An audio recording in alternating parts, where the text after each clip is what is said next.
اقبال کہندا ہے نا صحابہ دے بارے، کہندا ہے تمدر آفریں خلاق آئین جہانداری، وہ صحرائے عرب یعنی شتر بانوں کا گہوارہ، سمال فقر و فخری کا رہا شان عمارت میں، باب و رنگ و خام و خط حاجت روح زیبا را۔ اقبال کہندا ہے تو کی سمجھدا او شاہ جدوں حکمران بھی رہے نا تے سمال فقر و فخری کا رہا، ہاں جی ہاں وہ شان عمارت میں بھی یہی الفقر و فخری کا سما رہا کہ ایک آدمی چل کے مصر سے آئے وہ تاجر اور سلمان فارسی گورنر مدائن کے ہوں اور وہ دیکھ وہ پہچان بھی نہ سکے یہ مزدور ہے یا گورنر ہے، سمال فقر و فخری کا رہا شان عمارت میں، ہاں جی۔ اور حضرت سعید بن عامر الجمحی کیوں جی ہاں جی ایک سوٹ سی جدوں آپ حمص دے گورنر سن تے یہ شکایت آئی سی حضرت عمر کول کہ جناب ایک ہفتے چ یا مہینے چ کہ اتنا لیٹ گھروں نکلدا ہے بندہ آندا نہیں، حضرت عمر نے طلب کر لیا 4 شکایتاں انہاں وچ ایک سی بھائی یہ غائب رہندا، تو حضرت عمر فرمایا کیوں رہندے ہو غائب؟ عرض کیتی ایک کا سوٹ ہے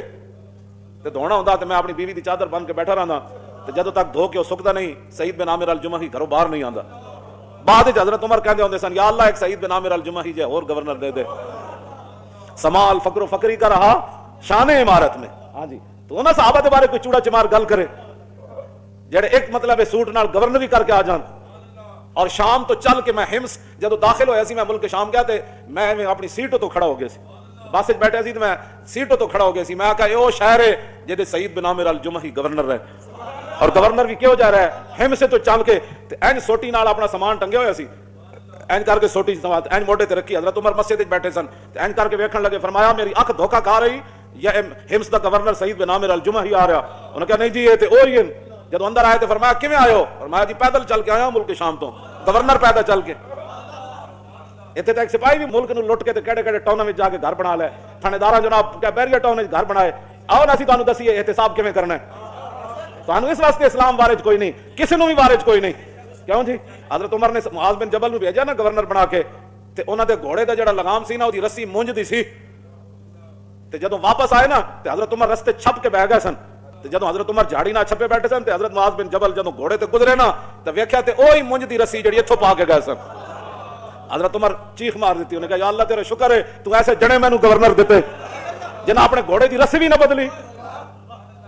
گلاں لوگ کردے نے اسلام دے بارے، ہاں جی۔ سمال فقر و فخری کا رہا شان عمارت میں، باب و رنگ و خام و خط حاجت روح زیبا رہا۔ اقبال کہتا کپڑے نہ محتاج تے او ہوندا نا، سرخیاں پاؤڈراں دا محتاج تے او ہوندا، تے نویاں نویاں گڈیاں تے نویں نویں فیشناں دا تے او محتاج ہوندا جدی اپنی شکل بھڑی ہوے۔ اقبال کہندا جدی شکل پہلی چمکدی ہوے اونوں سرخیاں پاؤڈراں دی محتاجی نہیں ہوندی۔ توجہ، صحابہ تے حضور دا چہرہ انور ویکھ کے چمک گئے سن نا، باب و ہاں جی آب و تاب، باب و رنگ و خام و خط، ہاں جی اب آب و رنگ و خام و خط حاجت روح زیبا را۔ اور اقبال کہتا گدائی میں بھی وہ اللہ والے تھے غیور اتنے، گدائی میں بھی تہ بند بدے ہوئے کسی کو قرض نہ لے تو سب پوری کام نہیں، ہم روٹیوں کے دسترخوان کر رہے ہیں، یہ کہڑے مدینہ پا ریاست مدینہ وچ سی دس مینوں تو، ہاں جی صحابہ کول تو روٹی کوئی نہیں، دسترخوان کوئی نہیں، ہاں درے رسول تے آ کے کہندے سن حضور بھوک لگی، ہاں جی حضرت عمر دے دور وچ کات بھی پیا نا تے حضرت بلال بن حارث المزنی حضور دے در انور تے گئے تے جا کے عرض کیتی استسق اللہ علی امتک، حضور اپنی امت نو پانی لے کے دیو،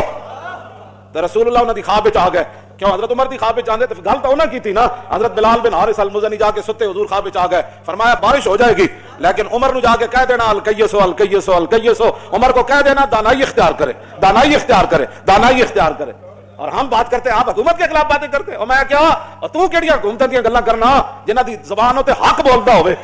کیوں جی؟ جدھر وہ جناب دریائے نیل نو خط لکھن تے دریا چل پوے تے حضور نے فرمایا جی میرے بعد کوئی نبی ہوندا تے عمر ہوندے،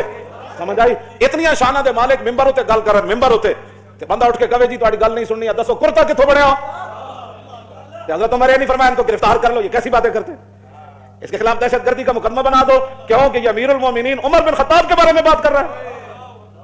دین انہاں دین لینا ہے، انہاں تو بڑا ظالم ہی کائنات وچ کوئی نہیں، ہاں اور انہاں تو بڑا بھی ظالم کوئی نہیں جڑا انہاں ظالماں نال کھڑیا، ہاں انہاں دوواں دا اکو انجام ہونا ہے، کیوں جی؟ حضرت سفیان ثوری کو پوچھا نا ایک درزی نے، اور درزی نے آ کے پوچھا انہاں کہا حضور اسی بادشاہاں دے کپڑے سینے ہاں، اسی انہاں دے معاون تے نہیں، مددگار تے نہیں۔ سنو سفیان ثوری تے ہوے جنہاں نے رب دی طرف آواز آئی سی، ایڈا وڈا صوفی جو مسجد وچ بیٹھے سن نا لمیاں کر کے تے آواز آئی او بیلا او اللہ دے گھر اینج بیٹھے بندے، سور عربی بیل نو کہندے بیل نو، ادھروں آواز آئی مسجد وچ بیٹھے سن، فرمایا بیلا اور رب دے گھر اینج بیٹھے جویں تو بیٹھے ہو، تو بس اس تو بعد کہندے سن مینوں رب نے انہاں لفظاں نال خطاب کیتا ہن میں سوری ہاں، سفیان ثوری انہاں کول آ کے پوچھا درزی نے، انہاں کہا حضور میں بادشاہاں دے کپڑے سینا تے میں انہاں دا معاون تے نہیں، سنو سفیان ثوری بات کیا کی، فرمایا نہیں نہیں تو معاون نہیں، تو خود ظالم ہے، تو خود ظالم ہے، جس طرح وہ ظالم ہے تو بھی ظالم ہے۔ معاون تو وہ ہے جو تجھے سوئی دھاگا بیچتے ہیں،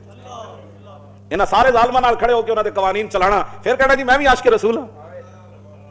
میں تو نہیں پڑھیا ہو جاتی من مشاء ما ظالم لیقویہ وهو یعلم انہ ظالم فقد خرج من الاسلام۔ حضور نے فرمایا جڑا کسی ظالم نال چلیا تاکہ انہوں طاقتور کرے، انہوں پاور دے اور اس کو پتہ ہے یہ بندہ ظالم ہے، حضور نے فرمایا وہ تو خود اسلام سے نکل گیا۔